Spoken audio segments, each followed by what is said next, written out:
Munera, and I am the owner and conjurer here at Conjure Works. Welcome to my sanctuary.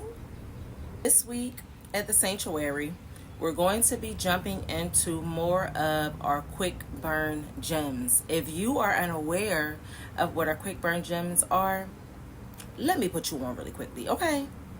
If you are new to the sanctuary, right, and you're new to Mama Ru, let me introduce you to one of my most favorite spiritual tools that I have produced here at the sanctuary, that I am continuously pulling on, and that I am continuously hearing the amazing feedback and the amazing downloads that you guys are tapping into and pulling down from your own quick burn goddess lamps, okay?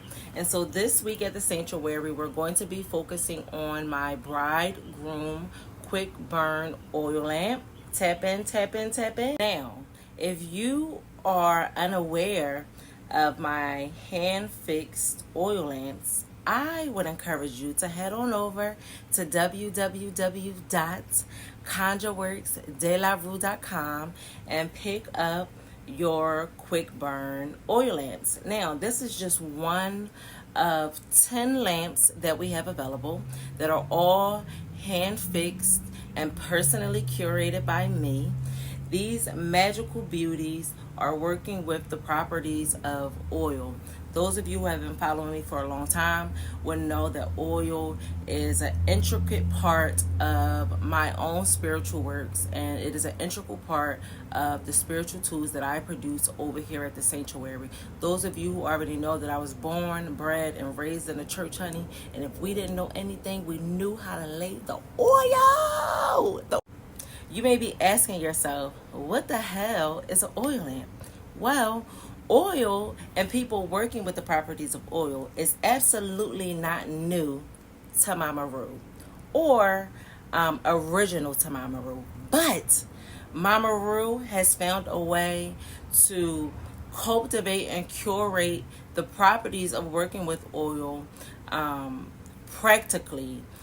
Here at the sanctuary, I found a way to not only work with the properties of oil as it relates to working with spirit, but during my focus of curating my hand-fixed oil lamps, the properties of this oil lamp is really working with and fixed on building a relationship with the sacred 5 directions. And so the oil lamp can be found in many cultures and in many different religious backgrounds. But over here, we work with the property of oil to conjure spirit, okay? So growing up in church, you know, the oil or the power, the wonder-working power of the oil we saw play out during our childhoods, especially if you grew up a lot in church. You would see your grandmothers, your mothers, or your great-grandmothers always covering the doors and the walls and the knobs with the spiritual properties of olive oil. And to that olive oil, it would lay on the altars of our church houses, and you would have the ministers and the prophetesses and the priestesses. They would lay hands on the oil. They would speak incantations to the oil, and they would believe through their deity that the deity Jesus Christ really fixed that oil with the properties of power, understanding that that oil could eliminate and alleviate any spiritual matter that showed up, right? So oil carried a lot of heavy protection work and a lot of healing protection work as it relates to the indigenous people who were bred and born and raised in the church houses.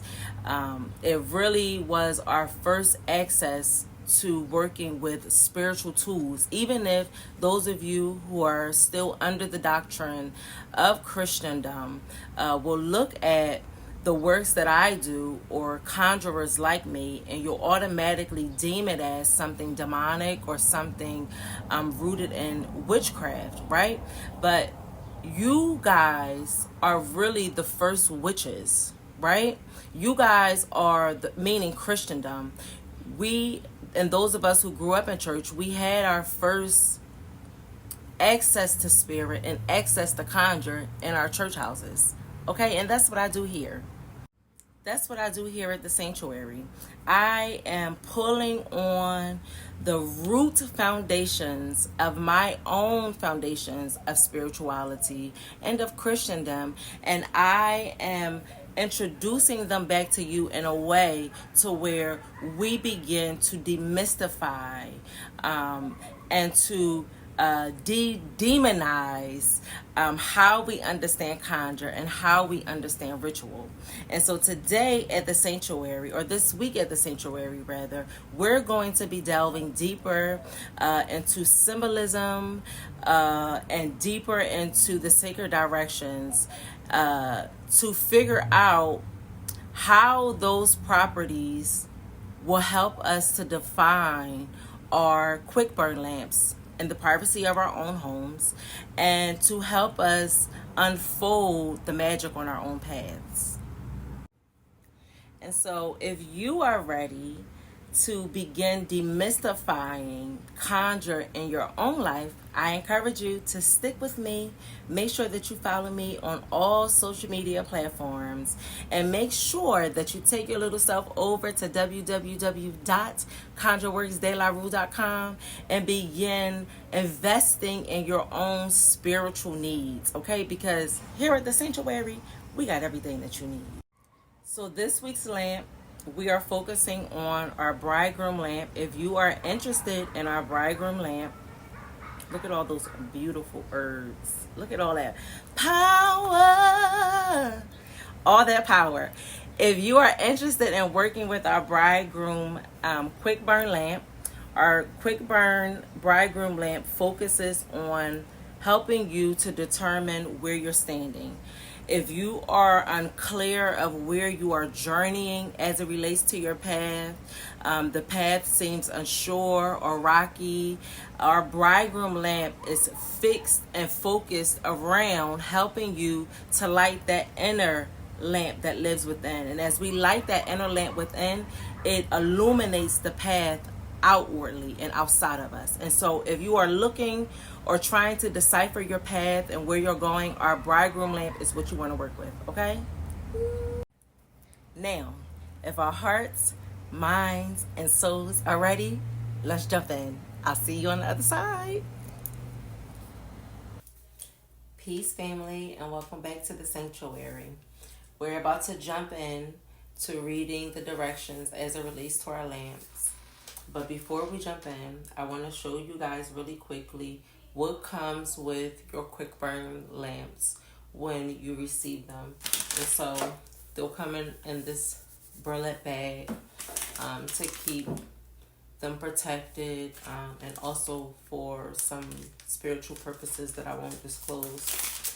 And within the bag, you'll receive another bag, and within this bag, you get a reading as it pertains to you and the lamp, a smudge works, some tweezers in order for you to navigate and work with your lamp, the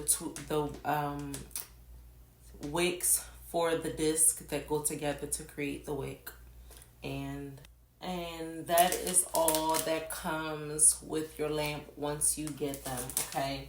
We're going to walk through really quickly how to get your lamp ready for use, some safety navigations, and then we're going to jump into sacred directions. We're going to see where the lamp takes us. Again, this week we're working with our BrideGroom lamp, and so we're going to see where the BrideGroom navigates its waters as we allow her to rest and to speak with spirit. And you're going to say your prayers, speak your incantations, call in your spirit guides and your ancestors during this time, and then we are going to jump in and we're going to see what spirit has to say. And we're back.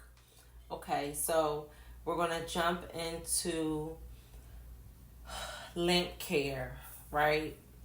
And how you prepare yourself for working with your lamp. One, you want to make sure that you are in a safe environment. You want to make sure that you are in a sacred environment, and you want to make sure that your energy centers are balanced and just cleared or open in order for you to be able to work. Okay. And you want to make sure that you have a plate with you, something small to keep near your lamp, because you're going to have to remove some of the packing upon opening your lamp, and that is to basically make room for your wick to be able to move around and navigate the waters that is the oil that resides within my quick burn lamp. Okay. And so you have your plate in order for you to be able to do some of the unpacking once we open the lamp. Okay. And keep the plate by you so that you can remove the packing as the oil burns off, to continue to make room for the wick to be able to move and navigate. Okay. And so once you're in place, your intentions and your energy centers are where they need to be, you want to take your lamp and you just want to hold her and embrace her. You can shake her to really activate and begin to charge her. You can take a moment to really study her, pay attention to any messages that may be residing even within the oil on the surface of the lamp, as you know, before you even open it. So study her, and while you're doing that, really set your intentions in this moment. Be really present and still here, being present in the moment, okay, with your lamp.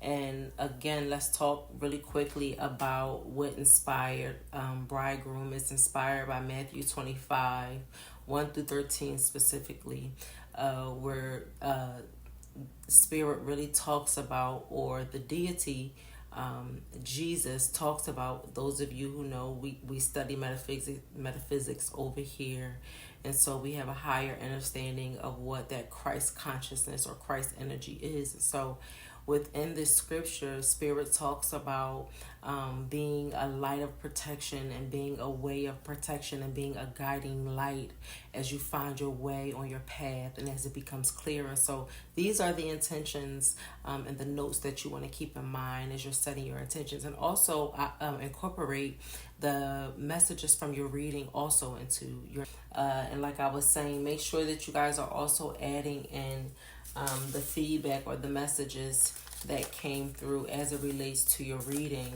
which pertains to you, your lamp, and some of the ways in which you can operate and curate your intentions around as you work with your lamp. And these messages are also something that will keep you aligned as you burn this lamp, and will keep the guidance always at the forefront of your mind in the times that you lose your own intentions, right? And you lose your own way.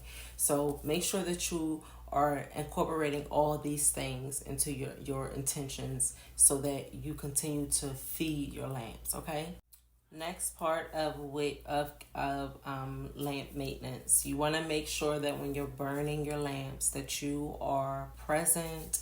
And if you're moving about, which I've moved about the day oftentimes while also burning my lamp, make sure that you're conscious and that you are being aware that you have your lamps burning, and that you are continuously going back to check it to ensure that the wick is not getting too close to the brim.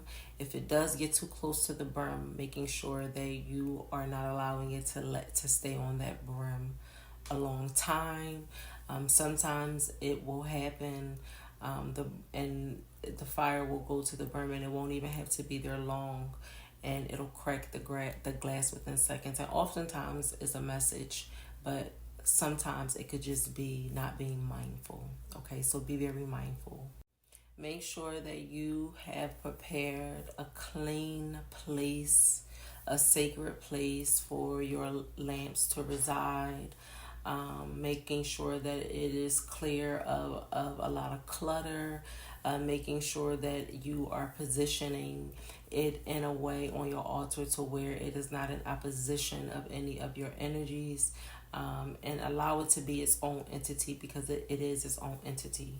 Okay, and so the last part of wick maintenance is how to put your wicks together. You have your stick and you have your disc, and all you have to do is insert this wick carefully into the center of your disc, and now you have your wick. Make sure that you know that it's kind of even and not too much on any side. Okay, you can put it a little higher, but be very mindful. Okay. Last thing I want to touch on before we jump in, because once I'm finished here, we're just going to move through in the rest of the video, and allow the voiceover to be what it is as I show you guys the symbology and the symbolism and where your wick lands. Really quickly, once you have your lamps open, I love to enforce my lamps even more and to add additional power to them even more by adding more intention oils into them. And so from my sanctuary, I'm going to be working with Rekindle, which is a wonderful oil to work with as you rekindle yourself and reunite yourself on your path and in position. And then I'm also working with the BrideGroom for added protection and enlightenment. And then last but not least, I'm working with my sister Egyptian Eyes Tarot Attraction. When I say that this is a beast that I use in everything that I do, I use it in everything that I do, in every works that I create before I sit down to do engage in my own spiritual maintenance. I am always pulling on Egyptian's Eyes Tarot here on Instagram, her attraction oil. You guys make sure that y'all go over there and follow, comment and engage with her content, and make sure that you guys are supporting her business. She is a phenomenal diviner, and she is another phenomenal root worker that we have access to in our community. And so you guys can decide on your own which oils call for you and what additional powers you want to add to your oils to really curate them and make them your own. I absolutely encourage you to do so. Make sure that they're in alignment with the lamp, okay? As you sit with your lamps, guys, make sure that you really find your center physically, like where you are physically at. And so as I sit in front of my altar, I know that my center is going this way. I'm trying to make sure that I can get it as aligned as I can, because my phone is kind of on an angle. But you want to make sure, direction wise, you physically are centered at the south to the northwest direction in front of your lamp, and then it'll help you decide and determine where the east and the west and all that is. And so make sure that when you guys sit in front of your lamps, that you determine and define your center, and make sure that you remember and not move it too much, because you don't want to mix up the directions of the wick as it moves and navigates on its own, okay? As I said in the earlier on in the video, there's going to be a lot of packing when you first open up your lamp. And so what I want you guys to do is to take those tweezers that come with your lamps, and you are going to, or you can do it with your hands, whichever feels most natural to you.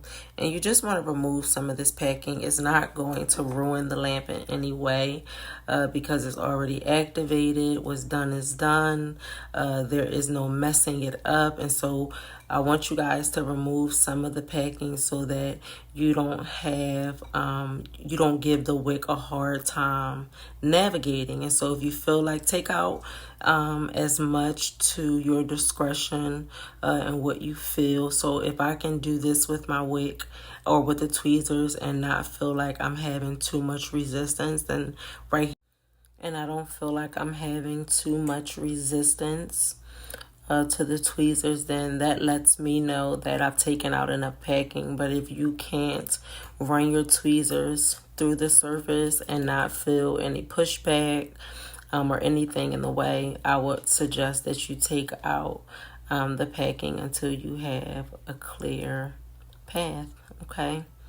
And so I honestly feel like I'm good here. I'm going to take out that piece. And I feel like I'm good there for now. And you guys know that as the oil burns off, you'll have to continuously take out the packing in order not to restrict your wick from moving. Okay, and then you want to take that wick and that disc that you already put together, and you want to just drop it into the center. Easy as pie. Easy as pie. Now, once your wick is in the center and you have it in here, this is the point where you guys can go ahead and begin to add your oils in. Okay, just to reinforce it, to empower it even more, to heighten the energy that's within the lamp. And again, I'm using Egyptian's Eyes Tarot Attraction Oil, Conjure Works BrideGroom's Petition Oil, as well as Conjure Works Rekindle Petition Oil. Okay, and as you're doing this, you can be also continuously setting your intentions, speaking your intentions, mentally speaking your intentions if you don't want to say them aloud. And then you can take some of that oil out of there and get your hands dirty, anoint your hands and your energy points around the neck, the head, the ear. Okay, your feet, the heart space, the womb. And just put that around the shoulders, take in that oil, be one with that oil. And then once you feel like you are ready and you are in a place to begin lighting, your intentions are in place, your spirit is at one, you're very clear on your intentions, you feel at one with your lamp, you've said your prayers, you've called in your ancestors and your spirit guides, you can go ahead and you can light that lamp.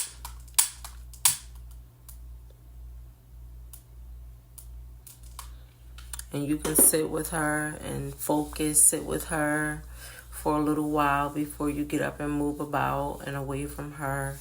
And as you move along in your day, have your journal with you and keep a journal of the directions that come through. Okay.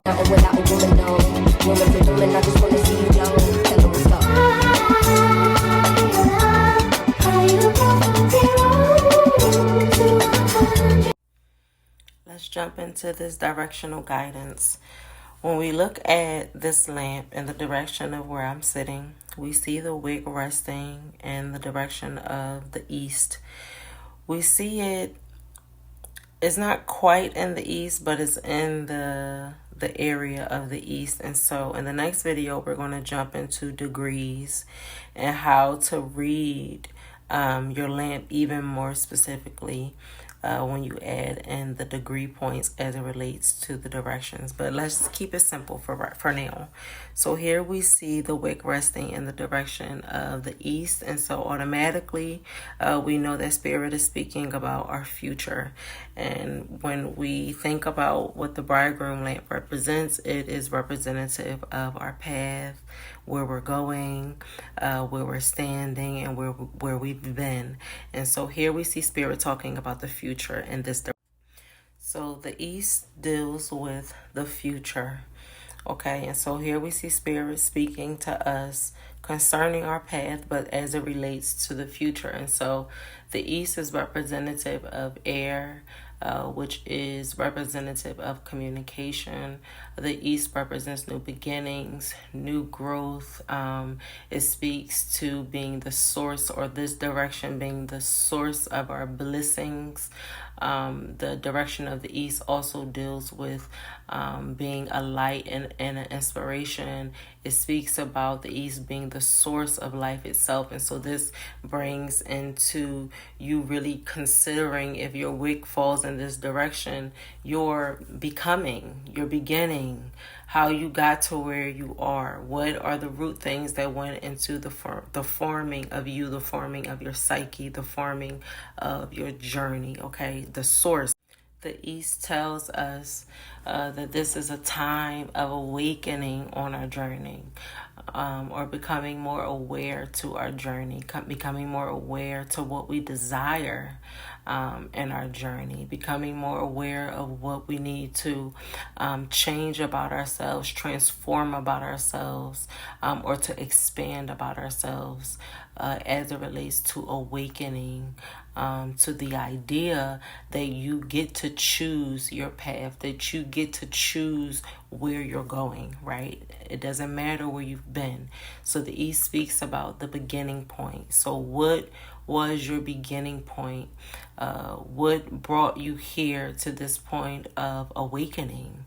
Okay, what is the source of your inspiration? What is the source of your life? Okay, the East speaks about our birth cycle, and so taking you back to the child self. Okay, maybe you need to go back and to have conversations with the maternal figures in your life that can shed light or more inspiration into what the birth cycle was with you, what the inception or the conception, what brought about your conception, what were the positives and the negatives of your conception, what was your mother's journey as it relates to her birth cycle. Okay, so the East deals with the spring, and so this could alert you to a lot of changes and transformations happening around the spring, around the seasons of spring, especially as we transition out of that winter season into the spring.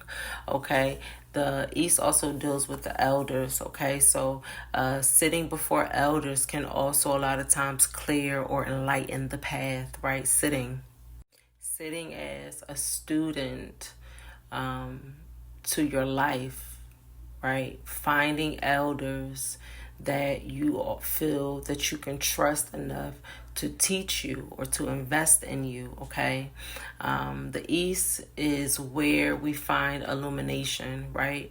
The East tells us that we shine our light or we illuminate the world by being bold enough to shine our light. And so oftentimes, sometimes finding our path or getting our path clear is not so much about figuring it out more than it's about standing in who you are and standing in who you are today.